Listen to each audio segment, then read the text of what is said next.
سخت ترین زمانیه که تو خلایی برای اینکه موفق بشی باید تغییر کنی. تو لایف استایل تاره، تو بقیه چیزا ولی مثلا تو روابط دوستانت که مثلا تو برخورد با آدما نیازی نیست تغییر کنی. ولی خب مسلما اگه بیشتر براشون زمان میذاشتم، چون لایف استایل تغییر کرده، الان باید استودیو بری، الان باید به خودت بیشتر برسی، ورزشی تو داشته باشی، تغذیه و این چیزا یه سری عوض شده، زیاد نمیتونی بیرون غذا بخوری، نمیتونی زیاد با اون زمان بگذرونی، شب باید زود بخوابی، یه سری کارا داری. اینا شاید باعث شه که اونا فکر کنن تو عوض شدی، ولی رفتاری من عوض نشدم. این لایف استایل است که خب مجبوری. یه عالمه پارامتر گفتی که تقریبا میشه گفت تمام اون پارامترها رو باید تنهایی انجام بدی. این چیزیه که اونا میبینن، نمیخواد دیگه با ما باشه.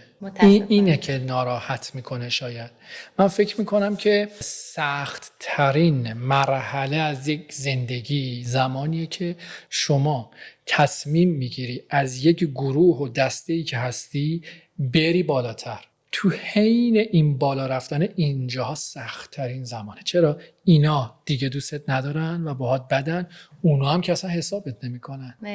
تو خلایی و اگر ادامه بدی من الان همون جاها ما